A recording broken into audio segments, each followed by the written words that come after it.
दोस्तों स्वागत है आप सभी का आपके अपने YouTube चैनल सरकारी भारत में। दोस्तों इस वीडियो के अंदर हम डिस्कस करने वाले हैं डीआरडीओ एमटीएस के बारे में। डीआरडीओ एमटीएस में अब हम पढ़ रहे हैं, क्या पढ़ रहे हैं, डीआरडीओ एमटीएस की हिस्ट्री को पढ़ रहे हैं। और हिस्ट्री से रिलेटेड जितने भी क्वेश्चन जनरल साइंस में, जो जीके में पूछे जा सकते हैं, उन क्वेश्चंस के बारे में डिस्कशन करने वाले हैं। दोस्तों आप सभी को बता दूँ, ये हिस्ट्री की क्लास डेली होती है इस चैनल पर, जिसमें आपको 25 क्वेश्चंस कराए जाते हैं। एक क्वेश्चन से रिलेटेड 4-5 बातें बताई जाती हैं, जिससे अगर आप 25 मिनट की इस वीडियो को कंप्लीट देख लेते हो तो आपके 100+ क्वेश्चंस एक वीडियो से कंप्लीट हो जाएंगे। ओके, यहाँ पर कौन कौन सी क्लासेस चल रही हैं उनके बारे में बता दूं आपको। तो आपके लिए हिस्ट्री, पॉलिटी, ज्योग्राफी और जनरल जीके की क्लास चल रही है। एक 1000 सुपर इंपॉर्टेंट क्वेश्चन जो एग्जामिनेशन में पूछे जा सकते हैं। जनरल साइंस की क्लास चल रही है और एक मॉक टेस्ट डेली एक मॉक टेस्ट। तो ये सभी क्लास है, history, polity, geography, GK, GS, mock test, इन सभी में 25 क्वेश्चंस करके कराए जाते हैं। यानी कि कुल मिलाकर आपकी कितनी क्लासें हैं? 6 क्लासें चल रही हैं, जिसमें लगभग 150 क्वेश्चन एक दिन में आपको करवाए जाते हैं। अगर आप इन 150 क्वेश्चंस की PDF भी चाहते हैं तो देखिए, आपको व्हाट्सअप ग्रुप में ज्वाइन होना पड़ेगा। मेरे व्हाट्सअप ग्रुप का लिंक दे रखा है डिस्क्रिप्शन में, जिसमें लगभग 500 स्टूडेंट मेरे ज्वाइन कर चुके हैं। लगभग 5 व्हाट्सअप ग्रुप हैं, जिसमें से 4 के करीब फुल हो गए, एक बचा है, तो आप जल्द से जल्द उसमें ज्वाइन हो जाइएगा। ओके, PDF के लिए बोलते हैं तो PDF भी उसी व्हाट्सएप ग्रुप में आपको मिल जाती है। डेली शाम को PDF उस ग्रुप में डाल दी जाती है। ओके, और ये इस चैनल पर बता दूं आपके लिए, ये क्लासेस तो चल रही हैं, मैथ और रीजनिंग की क्लासेस भी जल्द ही स्टार्ट होने वाली हैं। तो आप ज़्यादा से ज़्यादा सपोर्ट कीजिए, ज़्यादा से ज़्यादा लोगों को बताइए कि यहाँ पर DRDO MTS की क्लास चल रही है, आप भी उसका फ़ायदा लीजिए। ओके, और चैनल को सब्सक्राइब करना तो बिल्कुल भी ना भूलें। जो न्यू स्टूडेंट है वो चैनल को सब्सक्राइब जरूर कर दें। तो चलिए समय ना गवाते हुए वीडियो को स्टार्ट करते हैं। सबसे पहले बात करते हैं, फर्स्ट क्वेश्चन आपकी स्क्रीन पर है। क्वेश्चन है, ओरछा को बुंदेलखंड के किस राजवंश ने अपनी राजधानी बनाया था? तो ओरछा को बुंदेलखंड के किस राजवंश ने अपनी राजधानी बनाया था? तो ये बुंदेला राजवंश ने बनाया था। इससे रिलेटेड यही पूछा जा सकता है, इससे नेक्स्ट क्वेश्चन पूछा एक्स्ट्रा नहीं पूछेगा। ओके, चलिए नेक्स्ट क्वेश्चन है। नेक्स्ट क्वेश्चन है, किस वर्ष भारत में महात्मा गांधी ने वांछित उद्देश्य की प्राप्ति के लिए भूख हड़ताल की अपनी पद्धति का सर्वप्रथम प्रयोग किया? देखिए, महात्मा गांधी के बारे में 2-3 बातें मैं आपको बता दूं। महात्मा गांधी ने एक आंदोलन किया था, चंपारण का आंदोलन, एक आंदोलन किया था खेड़ा का आंदोलन, एक आंदोलन किया था अहमदाबाद मिल, एक आंदोलन किया था सविनय अवज्ञा आंदोलन, एक आंदोलन किया था भारत छोड़ो आंदोलन। तो ये गांधी जी के द्वारा किए गए कुछ आंदोलन थे। ओके, दांडी मार्च भी गांधी जी द्वारा ही निकाला गया था। और गांधी जी का एक सुप्रसिद्ध नारा है, जो नारा है करो या मरो, करो या मरो, डू एंड डाई। ये गांधी जी का क्या है? सुप्रसिद्ध नारा है। और गोपाल कृष्ण गोखले, गोपाल कृष्ण गोखले इनके गुरु का नाम है। इनके गुरु का नाम क्या है? गोपाल कृष्ण गोखले। ओके, ये भी आपसे एग्जामिनेशन में पूछा जा सकता है। ओके, तो इस प्रश्न का उत्तर क्या है? इस क्वेश्चन का आंसर है 1918 में। किस वर्ष भारत में महात्मा गांधी ने वांछित उद्देश्य की प्राप्ति के लिए भूख हड़ताल की अपनी पद्धति को सर्वप्रथम प्रयोग किया था? तो 1918 ईस्वी में। नेक्स्ट क्वेश्चन है, कौन प्लासी के युद्ध के समय बंगाल का नवाब था? देखिए, प्लासी की बात की गई है तो प्लासी के युद्धों के बारे में थोड़ा सा आपको बता देता हूँ, क्लियर कट। ओके, तो देखिए, जो प्लासी के जो बैटल हुए थे उनके बारे में थोड़ा सा आपको मैं बता देता हूँ। देखिए, प्लासी का जो बैटल हुआ था, ये हुआ था 1757 में। कब हुआ था प्लासी का बैटल? हुआ था 1757 में हुआ था। और ये किन के बीच में हुआ था? ये हुआ था अंग्रेज़ों के बीच में, अंग्रेज़ों और सिराजुद्दौला के बीच में हुआ था। किसके बीच में? सिराजुद्दौला के बीच में हुआ था। अंग्रेज और सिराजुद्दौला के बीच में 1757 ईस्वी में प्लासी का युद्ध हुआ था। कौन सा युद्ध हुआ था? प्लासी का युद्ध हुआ था, जिसमें कौन जीता था? अंग्रेज जीत गए थे। ओके, कुछ और युद्ध हैं जिनसे रिलेटेड आपसे क्वेश्चन पूछा जा सकता है। जैसे प्लासी का बैटल हुआ तो आपसे पूछा जा सकता है हल्दी घाटी के युद्ध के बारे में। कौन सा युद्ध? हल्दी घाटी के युद्ध के बारे में पूछा जा सकता है। हल्दी की घाटी का युद्ध 1576 में हुआ था। 1576 ईस्वी में हल्दी घाटी का युद्ध हुआ था। ये हुआ था अकबर और महाराणा प्रताप के बीच में। अकबर और महाराणा प्रताप के बीच में जो हल्दी घाटी का युद्ध हुआ था, जिसमें अकबर की जीत हुई थी। एक और युद्ध है जिसके बारे में एग्जामिनेशन में कई बार पूछा गया है, वनडी वास का युद्ध। हालांकि ज़्यादातर स्टूडेंट इसके बारे में इसको याद नहीं करते, लेकिन एग्जामिनेशन में कई बार देखा गया है। वांडीवास का युद्ध हुआ था 1760 में, यानी कि 1760 ईस्वी में वांडीवास का युद्ध हुआ था। और ये हुआ था अंग्रेज और फ्रांसीसियों के बीच में, इंग्लिश और फ्रांसीसिस के बीच में हुआ था, जिसमें अंग्रेजों ने अपना पांव भारत की भूमि पर जमा दिया था और फ्रांसीसियों को हमेशा के लिए भारत से भगा दिया था वांडीवास के युद्ध के दौरान। और अंग्रेजों ने अपना पांव जमा लिया था। अंग्रेज इसमें 1760 ईस्वी में इस युद्ध को जीत गए थे। देखिए, 2-3 युद्ध और हैं, उनको रिलेटेड मैं आपको उनसे रिलेटेड बातें मैं आपको बता देता हूँ, जो कि एग्जामिनेशन में आपसे पूछी जा सकती हैं। देखिए, पानीपत के 3 बैटल हुए थे। पानीपत से रिलेटेड 3 बैटल हुए थे। पानीपत के कौन कौन से युद्ध हुए थे? 3 बैटल हुए थे, पानीपत फर्स्ट, पानीपत सेकंड और पानीपत थर्ड। इन तीनों युद्धों से रिलेटेड मैं आपको बातें बता देता हूँ क्या क्या हुआ था। देखिए, पानीपत का जो पहला युद्ध हुआ था, पानीपत का पहला युद्ध हुआ था 1526 ईस्वी में। और ये किसके बीच में हुआ था? बाबर और इब्राहिम लोदी के बीच में हुआ था। यानी कि बाबर और इब्राहिम लोदी के बीच में 1526 ईस्वी में पानीपत का बैटल हुआ था। कौन सा बैटल हुआ था? पानीपत का, बाबर और इब्राहिम लोदी के बीच में 1526 ईस्वी में, जिसमें बाबर की विजय हुई थी, बाबर जीत गया था। पानीपत का जो सेकंड बैटल है, पानीपत का जो द्वितीय युद्ध है, ये कब हुआ था? तो ये हुआ था 1556 ईस्वी में। ये हुआ था अकबर और हेमू के बीच में हुआ था। हेमचंद्र के नाम से जाने जाने वाला राजा हेमू के बीच में हुआ था। अकबर और हेमू के बीच में हुआ था, जिसमें अकबर की विजय हुई थी। ओके, ये भी क्वेश्चन आपसे एग्जामिनेशन में पूछा जा सकता है। नेक्स्ट जो तीसरा बैटल हुआ था, पानीपत का तीसरा बैटल हुआ था 1761 ईस्वी में। यानी कि पानीपत का पहला युद्ध 1526 में, पानीपत का दूसरा युद्ध 1556 ईस्वी में हुआ था। कब हुआ था? 1556 ईस्वी में। और पानीपत का तीसरा जो बैटल हुआ था वो 1761 ईस्वी में हुआ था। ये अहमद शाह अब्दाली जो कि अफ़गानी था, अहमद शाह अब्दाली जो अफ़गानी था और मराठाओं के बीच में हुआ था, जिसमें अहमद शाह अब्दाली की विजय हुई थी। अहमद शाह अब्दाली जीत गया था और मराठा इस युद्ध को हार गए थे। कुछ और युद्ध हैं, उनसे रिलेटेड भी बातें मैं आपको एक एक करके बता देता हूँ। देखिए, एक है तालीकोटा का युद्ध। तालीकोटा का युद्ध हुआ था।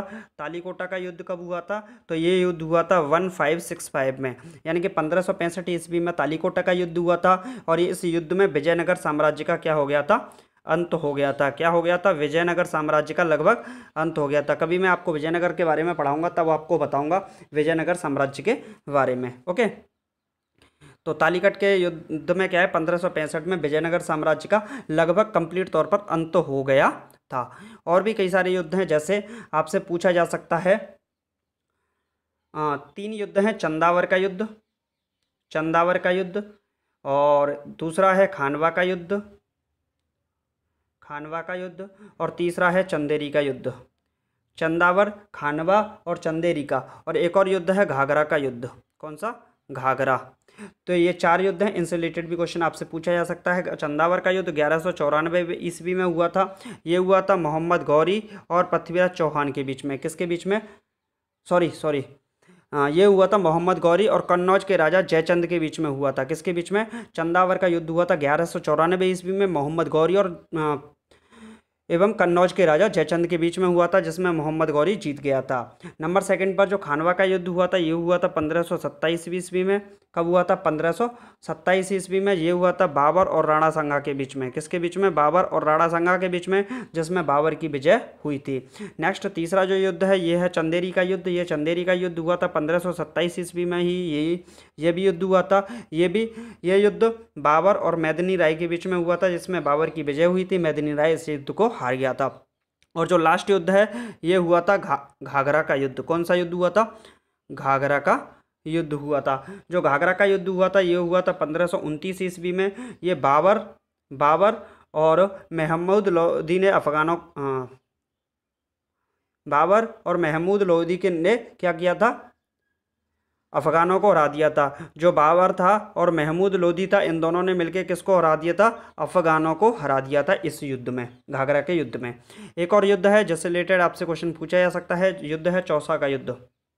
चौसा का युद्ध ये कब हुआ था? 1539 ईस्वी में हुआ था। शेरशाह सूरी के बीच में और हुमायूं के बीच में हुआ था, जिसमें शेरशाह सूरी ने हुमायूं को हरा दिया था और सूरवंश की स्थापना की थी। ये भी क्वेश्चन आपसे एग्जामिनेशन में पूछे जा सकते हैं। ओके, चलिए तो नेक्स्ट क्वेश्चन की ओर चलते हैं। अच्छा, इस क्वेश्चन का आंसर क्या है? कौन प्लासी के युद्ध के समय बंगाल का नवाब था? तो सिराजुद्दौला था। ये भी क्वेश्चन आपसे पूछा जा सकता है। नेक्स्ट क्वेश्चन है, अकबर और हेमू सम्राट हेमचंद्र विक्रमादित्य के बीच कौन सा प्रसिद्ध युद्ध लड़ा गया था? तो अभी बताया था मैंने, पानीपत का सेकंड बैटल हुआ था। पानीपत का जो फर्स्ट बैटल था 1526 में बाबर इब्राहिम लोदी के बीच में हुआ था, जिसमें लोदी वंश का अंत कर दिया था बाबर ने और मुगल साम्राज्य की स्थापना कर दी थी। ऐसे ही पानीपत का दूसरा युद्ध 1556 ईस्वी में अकबर और हेमू के बीच में, जिसमें अकबर की विजय हुई थी। पानीपत का तीसरा जो युद्ध हुआ था ये 1761 ईस्वी में अहमद शाह अब्दाली जो अफगानी था और मराठाओं के बीच में हुआ था, जिसमें अहमद शाह अब्दाली जीत गया था और मराठा हार गए थे। ये क्वेश्चन भी आपसे पूछे जा सकते। ओके, चलिए तो नेक्स्ट क्वेश्चन है, गुरु गोविंद सिंह का जन्म किस स्थान पर हुआ था? जो गुरु गोविंद सिंह है इनका जन्म कहाँ हुआ था? पटना में हुआ था। यही क्वेश्चन आपसे पूछा जा सकता है। ओके, चलिए तो नेक्स्ट क्वेश्चन। अब आपने देख लिया होगा क्लास किस तरीके से हो रही है। नेक्स्ट क्वेश्चन है, उपनिषदों का संस्कृत से फारसी में अनुवाद करने का श्रेय किसको जाता है? जो उपनिषद से उनका संस्कृत से फारसी में अनुवाद करने का श्रेय किसको जाता है? तो दारा शिकोह को। किसको जाता है? दारा शिकोह को उपनिषदों का संस्कृत से फारसी में अनुवाद करने का श्रेय जाता है। नेक्स्ट क्वेश्चन है, चित्रकला अपने सर्वोच्च शिखर पर किस मुगल बादशाह के शासनकाल में पहुंची थी?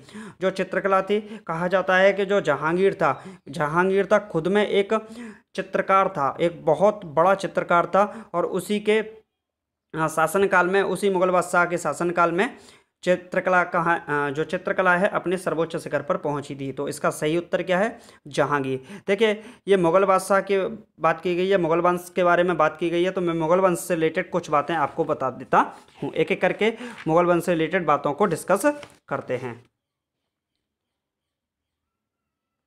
देखिए, जो मुगल वंश है, इस मुगल वंश में कितने शासक हुए थे उनके बारे में बता देता हूँ। जैसे आप याद कर लेते हो, भाजी, ऐसे याद करने की ट्रिक बता रहा हूँ। भाजी सब्जी फॉर माँ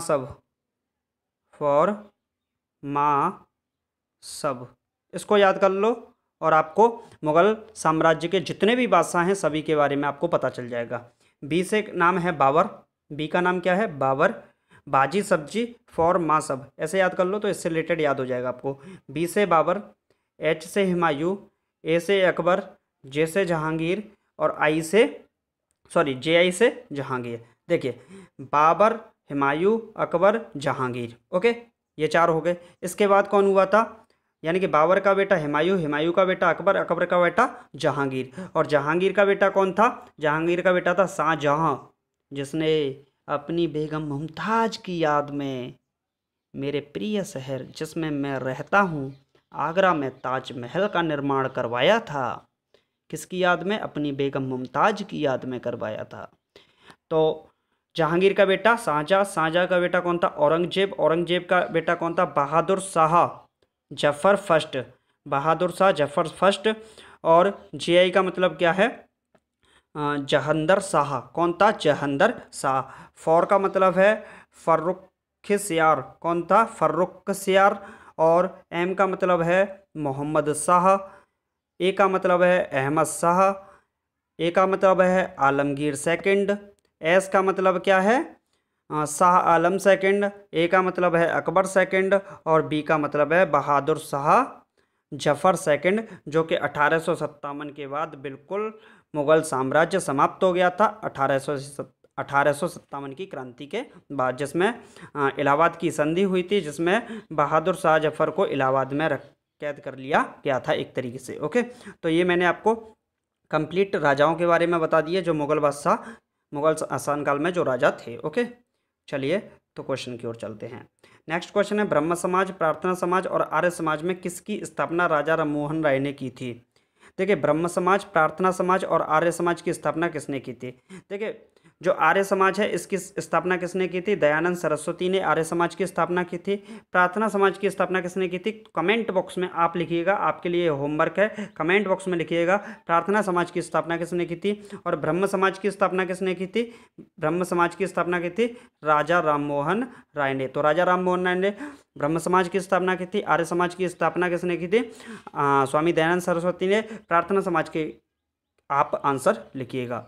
नेक्स्ट क्वेश्चन है, नटाल इंडियन कांग्रेस के संस्थापक कौन थे?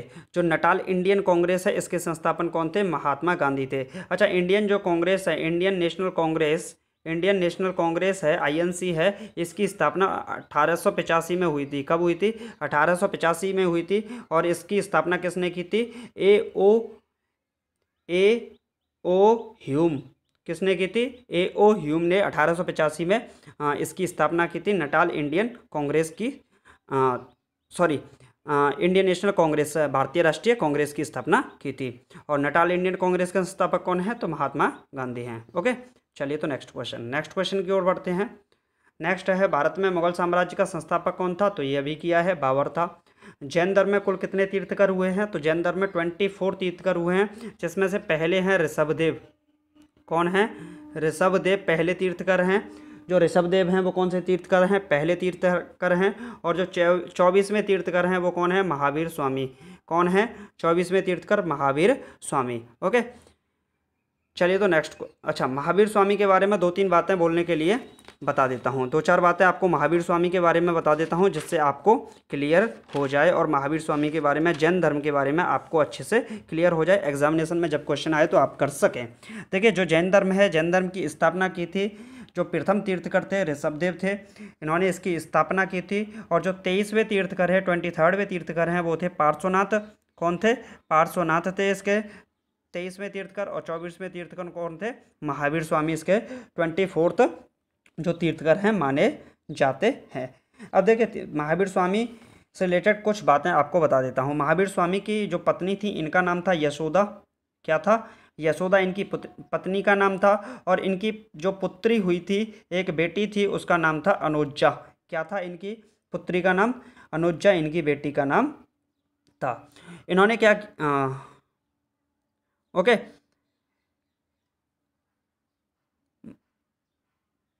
और इनके बचपन का नाम क्या था? वर्धमान इनके बचपन का नाम था। महावीर स्वामी के बचपन का नाम क्या था? वर्धमान इनके बचपन का नाम था। 30 वर्ष की उम्र में ही इनके माता पिता की मृत्यु हो गई थी। क्या हो गई थी? इनके माता पिता की मृत्यु 30 वर्ष की उम्र में हो गई थी। इनके बड़े भाई का नाम था नंदीवर्धन। क्या था? नंदीवर्धन इनके बड़े भाई का नाम था। और इन्हीं से इन्होंने आज्ञा लेकर संन्यास जीवन को स्वीकार कर लिया था। ओके, तो ये भी आपको क्लियर हो गया होगा। अच्छा, 2-4 बातें और बता देता हूँ इनसे रिलेटेड। जो महावीर के प्रथम अनुयायी थे, उनके दामाद प्रियदर्शन के पति जामिल थे। कौन थे? जामिल। इनके प्रथम जो अनुयायी थे, इनके दामाद प्रियदर्शनी के पति, इनकी जो कौन थी? पुत्री थी प्रियदर्शनी, उनके पति जामिल बने। और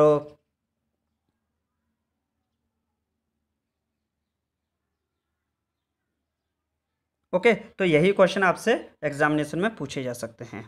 चलिए तो नेक्स्ट क्वेश्चन की ओर। नेक्स्ट क्वेश्चन है, सेल्यूकस निकेटर और चंद्रगुप्त मौर्य के बीच में युद्ध कब हुआ था? देखिए, सेल्यूकस निकेटर और चंद्रगुप्त मौर्य के बीच में 305 ईस्वी से 303 ईस्वी पूर्व के बीच में युद्ध हुआ था, जिसमें चंद्रगुप्त मौर्य क्या हो गए थे? विजयी हो गए थे। और इनके बीच में एक संधि हुई थी। क्या हुई थी? संधि हुई थी। और सेल्यूकस निकेटर ने बाद में अपनी बहन सेल्यूकस निकेटर ने बाद में अपनी बहन हेलेना, किसको? हेलेना को चंद्रगुप्त मौर्य की पत्नी बनाया था। यानी चंद्रगुप्त मौर्य के साथ इन्होंने उनकी शादी कर दी थी, हेलेना। और उनका जो पुत्र था उसका नाम क्या था? जस्टिन। क्या था? जस्टिन इनके पुत्र का नाम था। ओके, अच्छा, एक राजदूत भेजा था जो सेल्यूकस निकेटर है। सेल्यूकस निकेटर ने चंद्रगुप्त मौर्य के राज्य में मेगस्थनीज जिसकी पुस्तक का नाम है, जिसने एक पुस्तक लिखी इंडिका। क्या लिखी? इंडिका एक पुस्तक लिखी थी, जिसमें जो मेगस्थनीज है इसको क्या बनाया गया था? सेल्यूकस निकेटर ने राजदूत के रूप में चंद्रगुप्त मौर्य के दरबार में भेजा था। और इसने एक पुस्तक लिखी थी इंडिका, ये भी पूछा जा सकता है।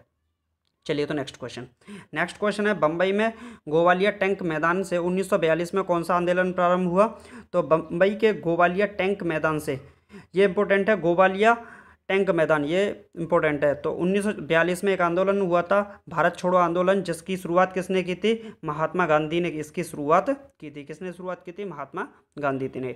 नेक्स्ट क्वेश्चन आपकी स्क्रीन पर। नेक्स्ट क्वेश्चन है, जेम्स प्रिंसेप ने किसके शिलालेखों को पढ़ा था? जो जेम्स प्रिंसेप हैं, इन्होंने किसके शिलालेखों को पढ़ा था? तो सम्राट अशोक के शिलालेखों को किसने पढ़ा था? जेम्स प्रिंसेप ने पढ़ा था। देखिए, जो चंद्रगुप्त मौर्य हैं, चंद्रगुप्त मौर्य का बेटा था बिंबिसार। बिंबिसार का बेटा कौन था? सम्राट अशोक था। और इनका भी बेटा कौन था? महेंद्र वर्मन था। कौन था? महेंद्र वर्मन। चंद्रगुप्त मौर्य का बेटा बिंबिसार। बिंबिसार का बेटा कौन था? सम्राट अशोक। और सम्राट अशोक का बेटा भी कौन था? महेंद्र वर्मन के नाम से जाना जाता था। ओके, नेक्स्ट क्वेश्चन है, खजुराहो के विश्व प्रसिद्ध मंदिरों का निर्माण किसने करवाया था? देखिए, ये क्वेश्चन आया था एफकेट के एग्जाम में। अभी मैं कुछ दिन पहले एफकेट का एग्जाम देके आया था, तो उसमें ये क्वेश्चन पूछा गया था, खजुराहो के प्रसिद्ध मंदिरों का निर्माण किसने किया था? तो ये चंदेल राजवंशों ने खजुराहो के प्रसिद्ध मंदिरों का निर्माण किया था। नेक्स्ट क्वेश्चन है आपकी स्क्रीन पर। क्वेश्चन है, लॉर्ड माउंटेबेटन के तत्काल बाद कौन भारत का गवर्नर जनरल बना था? जो लॉर्ड माउंटेबेटन है, इसके जस्ट बाद कौन भारत का गवर्नर जनरल बना था? तो सी राजगोपालचारी को भारत का गवर्नर जनरल बनाया गया था। और लॉर्ड माउंटेबेटन ने ही क्या किया था? भारत और पाकिस्तान का एक तरीके से विभाजन भी किया था, अलग अलग इनको किया था। और इन्होंने ही क्या किया था? चलिए, तो कोई दिक्कत नहीं, छोड़िए। नेक्स्ट क्वेश्चन है, समय ज़्यादा हो रहा है इस वजह से। नेक्स्ट क्वेश्चन है, किस वर्ष कांग्रेस और मुस्लिम लीग के बीच लखनऊ पैक्ट हुआ था? देखिए, कांग्रेस और मुस्लिम लीग के बीच में कांग्रेस की स्थापना किसने की थी? A.O. ह्यूम ने की थी। और जो मुस्लिम लीग है, इसकी स्थापना किसने की थी? सलीम उल्लाह खां। सलीम उल्लाह खां और आगा खां ने की थी। किसने की थी? आगा खां। सलीम उल्लाह खां, आगा खां ने मिलकर कांग्रेस मुस्लिम लीग की स्थापना की थी। और कांग्रेस ने क्या किया था? कांग्रेस की स्थापना हुई थी, कब हुई थी? A.O. ह्यूम ने की थी। मुस्लिम लीग की स्थापना 1906 ईस्वी में हुई थी। और जो कांग्रेस है, इसकी स्थापना कब हुई थी? 1885 यानी कि 1885 ईस्वी में हुई थी। इनके बीच में जो लखनऊ पैक्ट हुआ था 1916 में, 1916 में हुआ था। ओके, नेक्स्ट क्वेश्चन है आपकी स्क्रीन पर। रामप्रसाद बिस्मिल को किस मामले में फांसी दी गई थी? तो काकोरी ट्रेन डकैती के आरोप में काकोरी ट्रेन डकैती के आरोप में रामप्रसाद बिस्मिल को फांसी की सजा दी गई थी। चलिए, तो नेक्स्ट क्वेश्चन। नेक्स्ट क्वेश्चन है आपकी स्क्रीन पर, शेरशाह का उत्तराधिकारी कौन था?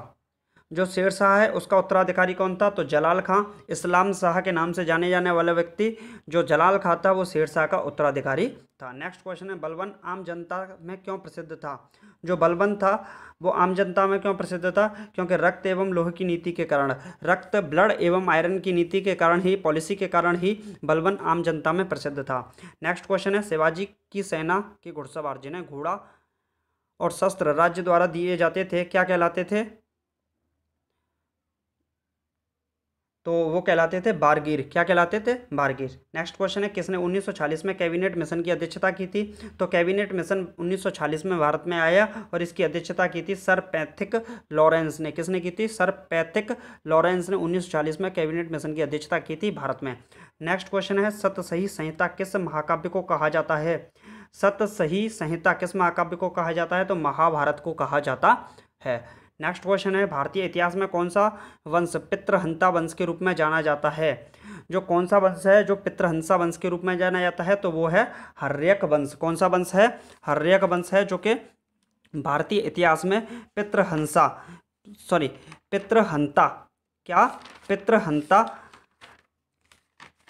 वंश के रूप में जाना जाता है। कौन सा वंश है? हर्यक वंश है। देखिए, आपसे क्वेश्चन पूछा जा सकता है, जो हर्यक वंश है, इसकी स्थापना किसने की थी? तो इसकी स्थापना की थी बिंबिसार ने। किसने की थी? बिंबिसार ने हर्यक वंश की स्थापना की थी। बिंदुसार अलग है, जो चंद्रगुप्त मौर्य का बेटा था, वो था बिंदुसार।